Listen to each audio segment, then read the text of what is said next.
Assalamualaikum warahmatullahi wabarakatuh. Salam dan bahagia Bapak Ibu guru hebat. Kami, calon guru penggerak Angkatan 8 Kota Cilegon, akan melakukan demonstrasi kontekstual modul 2.3 coaching dalam supervisi akademik. Bersama saya Nur Aini dari SD Negeri Taman Sari 2 Pulau Merak sebagai supervisor, Ibu Sri Widowati dari SD Madani Cilegon sebagai coach, dan Ibu Fitriatul Yustifa dari SD Negeri 2 Cilegon sebagai coachee. Di bawah arahan Bapak Taufikur Rahman sebagai fasilitator, Ibu Niswatul Hasanah dan Ibu Dian Yuli Ekawati sebagai pengajar praktik.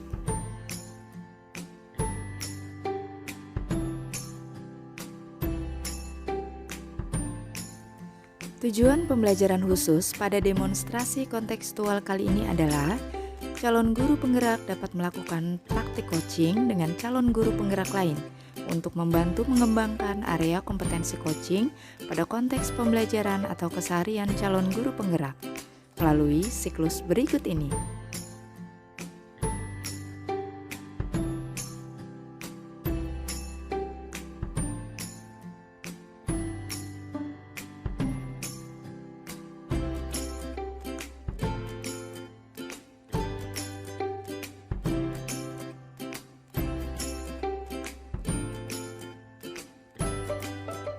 Selanjutnya, mari kita saksikan tahapan pertama, yaitu supervisor melakukan percakapan pra-supervisi mengenai kompetensi inti coaching yang meliputi presence, mendengarkan aktif, dan mengajukan pertanyaan berbobot kepada coach.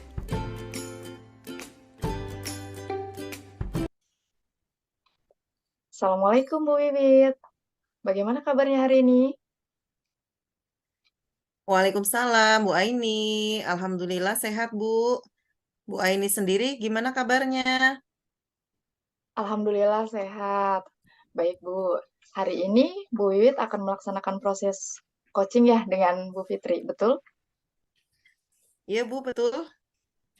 Nah, sebelum Bu Wiwit melakukan proses coaching, ada beberapa hal yang perlu kita diskusikan. Bagaimana Ibu bersedia? Boleh, Bu, silakan. Baik Ibu, jadi nanti ketika proses coaching berlangsung, saya akan mengamati percakapan antara coach dan coachee, dan saya akan menilai berdasarkan rubrik penilaian, apakah sudah sesuai atau belum. Di antaranya alur tirta, pertanyaan-pertanyaan berbobot yang diajukan oleh coach, apakah sudah sesuai dengan kata kunci, dan juga saya akan melihat respon atau jawaban coachee. Selain itu, yang perlu diingat apakah kegiatan kali ini sudah sesuai dengan prinsip coaching, yaitu kemitraan, proses kreatif, dan memaksimalkan potensi. Baik, Bu. Selanjutnya, sebelum saya melakukan pengamatan dan supervisi, ada beberapa hal yang ingin saya tanyakan. Boleh, Bu? Boleh, Bu, silakan. Baik, Ibu. Pertanyaan yang pertama yaitu, kompetensi apa yang ingin Ibu kembangkan melalui proses coaching kali ini? Kompetensi yang ingin saya kembangkan tentunya berkaitan dengan kompetensi inti coaching ya, Bu, ya, yang meliputi kehadiran penuh, mendengarkan aktif, dan mengajukan pertanyaan berbobot kepada coachee. Baik sekali. Ibu ingin mengembangkan ketiga kompetensi inti coaching ya, Bu ya, berarti. Nah, dari ketiganya, Ibu ingin saya membantu mengembangkan kompetensi yang mana? Secara spesifik, saya ingin lebih mengembangkan kompetensi mendengarkan aktif, karena ini adalah salah satu keterampilan utama dalam coaching. Dengan keterampilan ini, kita dapat fokus pada coaching sebagai pusat komunikasi dan mitra bicara. Seorang coach yang baik akan mendengarkan lebih banyak dan lebih sedikit berbicara. Baik, Ibu ingin mengembangkan kompetensi inti coaching mendengarkan aktif. Bagian mana yang nanti Ibu inginkan untuk saya amati? Saya ingin Ibu mengamati interaksi atau percakapan saya dengan Koci, bagaimana saya dapat menangkap kata kunci yang terucap oleh Koci, kemudian dapat menggali agar Koci dapat terbantu untuk lebih memahami situasi yang sedang dihadapi gitu, Bu. Baik, kalau begitu bagaimana penilaian Ibu sendiri terhadap apa yang akan kita kembangkan ini? Menurut saya, kompetensi mendengarkan aktif yang akan kita kembangkan ini merupakan keterampilan utama yang harus dimiliki seorang coach. Dengan keterampilan ini, saya dapat memfokuskan diri pada apa yang coach lakukan dan coach katakan pada saat coaching tanpa melabel. Saya juga akan terlatih untuk tidak terbawa pada asosiasi percakapan dengan koci. Jangan sampai berpotensi mengacu pada pengalaman pribadi, sehingga bentuk pertanyaan yang muncul nantinya mengarahkan atau kecenderungan untuk menasehati. Betul sekali. Yang Ibu sampaikan bahwa kompetensi mendengarkan aktif merupakan keterampilan utama dalam coaching. Selanjutnya, apa harapan dari observasi yang akan kita lakukan bersama ini? Dari observasi yang akan kita lakukan bersama ini, saya berharap dapat menjadi mitra bicara dan rekan berpikir bagi Koci yang dapat membantu menemukan solusi terhadap situasi yang sedang dihadapi. Keterampilan mendengarkan aktif ini tentunya saling berkaitan dengan kompetensi inti lainnya, yaitu kehadiran penuh dan mengajukan pertanyaan berbobot. Baik Bu Wiwit, saya cukupkan diskusi pra-supervisi kali ini. Selanjutnya Ibu dapat memulai proses coaching, sementara saya akan melakukan pengamatan. Silakan Ibu dimulai. Baik, Bu Aini, terima kasih. Sama-sama. Tahap kedua yaitu coach melakukan percakapan coaching kepada coachee dengan alur tirta dan sesuai dengan prinsip coaching yaitu kemitraan, proses kreatif, dan memaksimalkan potensi.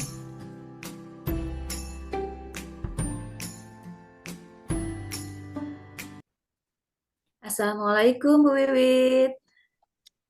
Waalaikumsalam, Bu Fitri. Maaf ya Bu mengganggu istirahatnya.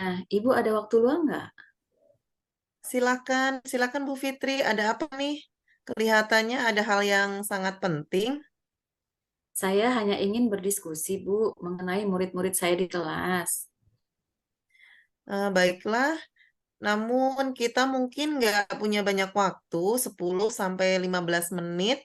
Semoga cukup ya, Bu, untuk kita dapat berdiskusi. Silakan, Bu, ada apa dengan anak-anak di kelas, Ibu? Begini Bu, saya melihat peraturan di kelas saya tidak berjalan dengan baik. Sepertinya murid-murid belum memahami arti sesungguhnya tentang peraturan yang saya buat. Padahal kan ada nilai-nilai kebajikan di balik peraturan tersebut. Oh, gitu. Mengenai peraturan kelas ya, Bu. Bagaimana Ibu bisa melihat murid-murid belum memahami nilai-nilai kebajikan dalam peraturan yang Ibu buat? Mereka terlihat hanya sekedar mengikuti serangkaian peraturan-peraturan tersebut. Ketika saya berada di dalam kelas bersama mereka, saya hampir tidak pernah melihat pelanggaran. Mereka tertib seperti yang saya harapkan. Namun, ketika saya sedang tidak hadir atau tidak berada di kelas, saya sering mendapat laporan murid saya melakukan pelanggaran. Pelanggaran seperti apa, Bu, yang mereka lakukan? Misalnya saja, mereka membuang sampah sembarangan, berkata kasar. Dan yang terakhir kemarin, ada murid yang bertengkar sampai berkelahi. Saya kan jadi khawatir, Bu. Padahal peraturan yang saya buat sudah cukup jelas bahwa hal-hal tersebut tidak boleh dilakukan. Namun, masih ada saja murid yang melanggar. Berarti disiplin karena peraturan itu belum terbentuk dalam diri murid ya, Bu? Baiklah, wajar sekali kalau Ibu merasa khawatir. Berarti masalah yang sedang dihadapi Bu Fitri adalah disiplin murid terhadap peraturan kelas ya, Bu? Benar begitu? Nah, betul, Bu. Nah, kira-kira apa yang Bu Fitri inginkan dari percakapan kita kali ini? Dari percakapan kita kali ini, saya ingin mencari tahu bagaimana cara membangun disiplin dalam kelas saya, Bu. Disiplin yang tumbuh dari dalam diri murid sehingga mereka dapat menerapkannya kapanpun dan dimanapun, walaupun tidak ada pengawasan dari guru. Berarti Bu Fitri ingin membangun disiplin murid ya, Bu? Kalau boleh tahu, disiplin seperti apa yang Bu Fitri harapkan terbentuk dalam diri murid, Bu? Saya mengharapkan mereka dapat memahami nilai-nilai kebajikan dalam sebuah peraturan, bukan hanya melihat sebagai serangkaian kata-kata saja, sehingga mereka memiliki landasan yang kuat untuk membangun kedisiplinan, di mana mereka menyadari perilaku tersebut membawa manfaat bagi dirinya dan orang lain. Oke, baik. Bu Fitri mengharapkan murid-murid di kelas memahami nilai-nilai kebajikan dalam sebuah peraturan sehingga terbentuklah disiplin. Kondisi apa yang Bu Fitri bayangkan ketika disiplin tersebut telah terbentuk, Bu? Saya membayangkan suasana kelas akan terasa aman dan nyaman bagi murid, di mana kesadaran akan pentingnya ketertiban, kebersihan, kedisiplinan, tanggung jawab, saling menghargai timbul dari dalam diri setiap murid. Pasti pembelajaran akan lebih kondusif ya, Bu, kalau suasana kelasnya aman dan nyaman.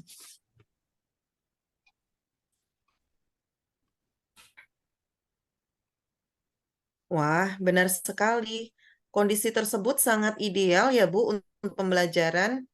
Kalau dinilai mungkin ada di level 10 kali ya, Bu. Nah, kalau posisi keadaan kelas Bu Fitri dengan tingkat kedisiplinan yang sekarang, kira-kira ada di level berapa ya, Bu? Dengan kedisiplinan saat ini, mungkin masih berada di level 6 ya, Bu. Melihat masih ada saja pelanggaran yang terjadi.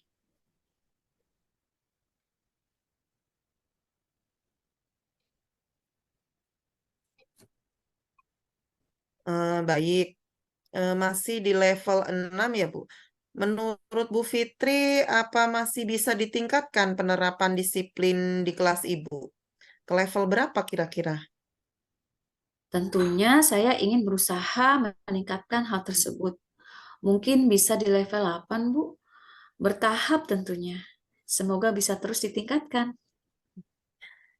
Oke, Bu Fitri ingin berusaha meningkatkan disiplin tersebut sampai ke level 8.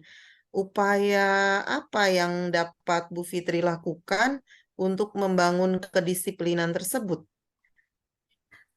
Saya pun masih merancang upaya tersebut. Yang terpikir oleh saya sekarang adalah mengevaluasi peraturan-peraturan yang telah saya buat. Bagaimana membuat peraturan yang berpihak pada murid dan mereka terlibat aktif dalam penyusunannya. Wah, luar biasa Bu Fitri. Bu Fitri telah merencanakan membuat ulang peraturan yang lebih berpihak pada murid ya, Bu ya. Caranya seperti apa ya, Bu Fitri? Saya mungkin akan berusaha menggali hal-hal baik yang murid inginkan terwujud di dalam kelas yang aman dan nyaman. Semua masukan dari mereka akan saya tampung dan kita rumuskan bersama sebagai suatu keyakinan. Berarti Bu Fitri akan mengubah peraturan kelas tersebut menjadi keyakinan kelas ya, Bu? Selain itu, adakah upaya lainnya yang akan Bu Fitri coba untuk membangun kedisiplinan murid? Saya tadinya berpikir akan membuat konsekuensi dari peraturan yang sudah ada dengan kesepakatan bersama juga. Namun, saya merasa khawatir murid-murid jadi merasa takut dan akhirnya melaksanakan peraturan hanya karena tidak ingin dikenai konsekuensi. Baik. Kalau begitu, menurut Bu Fitri, mana yang lebih efektif diterapkan dalam membangun disiplin dalam diri murid? Sepertinya saya ingin merumuskan peraturan kelas menjadi keyakinan kelas, Bu. Saya juga tidak ingin menyertakan konsekuensi agar murid-murid memunculkan motivasinya dari dalam, tergerak dan bersemangat untuk menjalankan keyakinannya. Luar biasa, Bu Fitri. Berarti akan mengubah peraturan kelas menjadi keyakinan kelas ya, Bu. Iya. Bisa dijelaskan apa yang mendasari langkah yang Ibu ambil? Saya berpikir kalau peraturan terdengar seperti serangkaian kata-kata yang memiliki makna tersirat. Tidak semua murid, terutama kelas rendah di sekolah dasar, dapat memahami nilai kebajikan dalam peraturan yang kita buat. Jika dalam bentuk keyakinan, semoga dapat tertanam kuat dalam diri sebagai suatu hal baik yang dipercaya membawa manfaat. Betul, Bu Fitri. Terkadang murid-murid kurang memahami tujuan mulia di balik kalimat dalam bentuk peraturan. Tadi Bu Fitri juga menyampaikan langkah awal untuk melibatkan murid dalam memberi masukan. Bagaimana tahapan selanjutnya? Saya bersama murid akan mengubah kalimat negatif dalam peraturan menjadi kalimat positif yang lebih sederhana, tidak terlalu panjang, dan berupa nilai kebajikan universal. Kemudian, kami akan meninjau ulang dan membuat kesepakatan untuk memahami dan meyakini hal-hal yang sudah kita susun tersebut dengan menyetujui atau menandatanganinya. Oke, menurut Bu Fitri, apa hambatan atau gangguan yang dapat menghalangi Bu Fitri dalam membangun disiplin melalui keyakinan kelas ini? Mungkin murid perlu beradaptasi terhadap perubahan yang saya buat, Bu. Ya, tentunya. Apa strategi untuk membantu murid-murid beradaptasi agar penerapan keyakinan kelas dapat terlaksana, Bu? Saya akan mencetak keyakinan kelas tersebut dalam bentuk poster dan dilekatkan di dinding kelas, sehingga murid-murid dapat membacanya setiap waktu. Dengan harapan, mereka akan selalu ingat bahwa hal-hal baik itu disusun bersama, sepakat untuk diyakini bersama, demi mewujudkan kelas yang aman dan nyaman bagi semua. Wah, luar biasa sekali, Bu Fitri. Kapan kira-kira waktu pelaksanaannya, Bu? Insya Allah secepatnya, Ibu. Besok saya berencana mempersiapkan media atau alat yang dibutuhkan pada saat nanti diskusi penyusunan keyakinan kelas bersama murid. Kegiatannya sendiri semoga bisa dilaksanakan di hari berikutnya. Oke, untuk dapat membangun disiplin positif melalui keyakinan kelas ini, siapa yang dapat membantu dan mendukung implementasinya, Bu? Mengingat disiplin positif ini tidak terbatas pada lingkup kelas saja, tentunya kita membutuhkan dukungan berbagai pihak, Bu. Selain murid, kita membutuhkan dukungan semua warga sekolah dan juga orang tua untuk memastikan dan membantu implementasi dari nilai-nilai kebajikan itu terus tumbuh dimanapun berada. Wah, luar biasa sekali diskusi kita kali ini ya, Bu. Dari percakapan kita hari ini, apa saja yang sudah Bu Fitri dapatkan? Dari percakapan kita kali ini, saya dapat menentukan langkah membangun disiplin positif melalui pembentukan keyakinan kelas, sehingga dengan harapan kesadaran tersebut tumbuh dari dalam diri dan bisa diimplementasikan dimanapun dan kapanpun. Utamanya di kelas untuk menciptakan lingkungan belajar yang aman dan nyaman. Saya pun akan berkolaborasi dengan semua warga sekolah untuk mendukung implementasinya dan akan segera memulai dalam waktu dekat. Alhamdulillah, berarti Bu Fitri sudah memperoleh gambaran ya bagaimana cara membangun disiplin positif di kelas Ibu. Untuk selanjutnya saya tunggu nih bagaimana penerapan dari rencana yang telah Bu Fitri buat ya. Mungkin percakapan percakapan kita kali ini saya cukupkan ya, Bu ya. Semoga apa yang akan diterapkan membawa dampak terhadap peningkatan kedisiplinan di kelas seperti yang Bu Fitri harapkan. Terima kasih Bu Wit atas waktunya hari ini. Sudah mau berdiskusi dan menjadi mitra sekaligus rekan berpikir bagi saya. Alhamdulillah sudah tercerahkan. Iya Bu Fitri, sama-sama. Nanti kita ketemu lagi ya untuk sharing cerita bagaimana penerapan rencana yang telah Bu Fitri lakukan. Silakan menemui saya kembali Bu jika masih ada yang perlu didiskusikan ya. Untuk hari ini kita cukupkan sekian dulu. Baik, Alhamdulillah. Terima kasih Bu Wiwit. Assalamualaikum. Sama-sama Bu Fitri. Salam. Tahapan yang terakhir yaitu supervisor melakukan percakapan pasca supervisi dengan memberikan umpan balik berbasis coaching kepada coach, berupa pertanyaan-pertanyaan mengenai pengembangan kompetensi coaching berdasarkan data sesuai hasil pengamatan.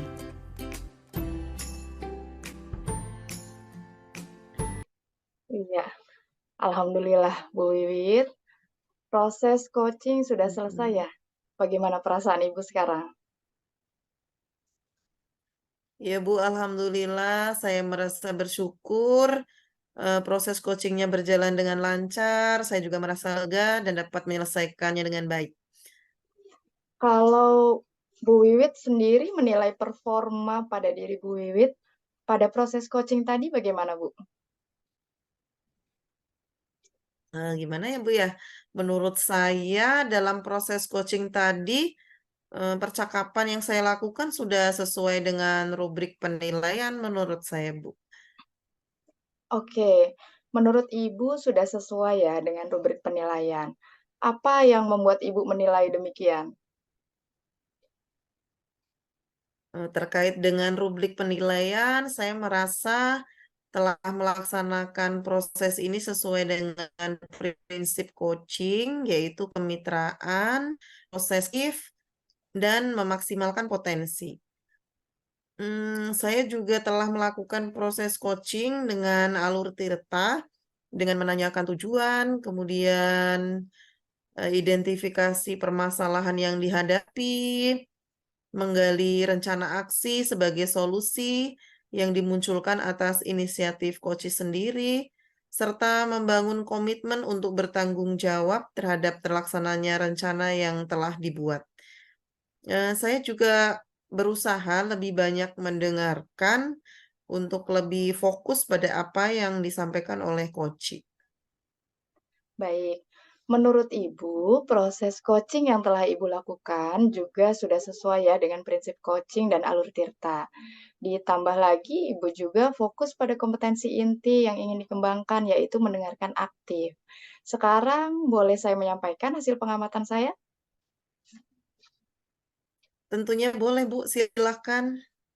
Baik, tadi saya mengamati saat Ibu berinteraksi dengan coachee, melakukan proses coaching secara keseluruhan, itu sudah sesuai bahkan lebih tinggi dari standar yang kita rujuk ketika kita diskusi pra-supervisi sebelumnya.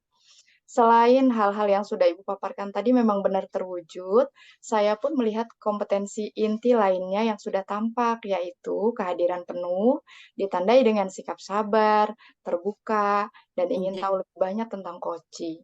Keterampilan kunci lainnya yang ikut berkembang adalah mengajukan pertanyaan berbobot, yang merupakan hasil dari mendengarkan aktif.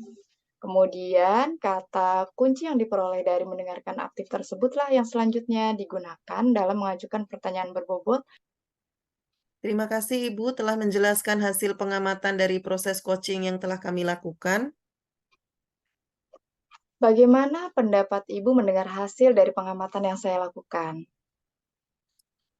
Alhamdulillah, sejujurnya saya agak terkejut mendengar hasil pengamatan yang Ibu paparkan.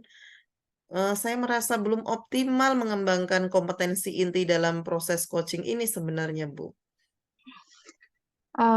Namun demikian, saya juga melihat hal-hal yang masih bisa dikembangkan, Bu. Misalnya tadi saat mengajukan pertanyaan berbobot, saya mengamati Ibu masih terbatas pada beberapa pertanyaan yang belum menggali secara mendalam potensi koci untuk menemukan solusi atas permasalahan yang dihadapi. Yang sebetulnya kalau merujuk ke standar seharusnya pertanyaan berbobot bersifat terbuka dan eksploratif. Selain itu juga, kita juga perlu memberikan jeda setelah coach selesai berbicara atau pada saat memproses pertanyaan. Bagaimana pendapat Ibu? Iya, saya menyadari hal tersebut, Bu. Dari diskusi kita ini, apa yang sudah terbayang akan Ibu lakukan untuk meningkatkan lagi kompetensi inti coaching untuk ke depannya? Untuk meningkatkan kompetensi ini, saya tentu harus banyak berlatih. Saya berencana menerapkan coaching ini bukan hanya terbatas pada rekan sejawat saja, namun juga bisa dilakukan terhadap siswa maupun warga sekolah lainnya. Nah, kira-kira kapan Ibu akan melaksanakan rencana tersebut? Saya berusaha untuk ke depannya, setiap ada permasalahan, saya akan mengimplementasikan proses coaching untuk membantu coaching memunculkan potensi untuk menemukan solusinya. Siapa saja yang dapat membantu Ibu dalam penerapan rencana tersebut? Tentunya semua warga sekolah yang terkait, Bu. Baiklah, Bu Wiwit. Demikian kegiatan kita pada hari ini. Semua hasil pengamatan yang saya lakukan akan dicatatkan ke dalam form supervisi akademik ya, Bu. Baik, Ibu. Nah, terakhir, apa yang Ibu dapatkan dari proses ini sejak awal sampai dengan pasca supervisi sekarang? Dari proses yang saya lalui, saya mendapatkan banyak hal, bagaimana percakapan prasupervisi dapat membantu saya mengidentifikasi kompetensi yang akan dikembangkan. Kemudian, proses coaching dapat melatih saya menerapkan alur Tirta dan prinsip coaching itu sendiri. Dan terakhir, melalui diskusi pasca supervisi, saya dapat merefleksi hal-hal yang telah tercapai maupun belum untuk menjadi bahan perbaikan pada proses coaching selanjutnya. Saya ucapkan banyak terima kasih kepada Bu Aini ya atas semua masukannya. Sama-sama Ibu, dari pengamatan yang saya lakukan banyak hal yang sudah berjalan baik, sesuai dengan harapan Bu Wiwit. Semoga ini menjadi langkah yang baik juga untuk nantinya Bu Wiwit bisa berbagi dengan rekan yang lain. Kita cukupkan sampai di sini ya Bu. Terima kasih banyak Bu Wiwit. Assalamualaikum. Sama-sama Bu Aini. Waalaikumsalam. Terima kasih. Demikian demonstrasi kontekstual yang kami lakukan. Semoga bermanfaat. Salam guru penggerak, tergerak, bergerak, menggerakkan.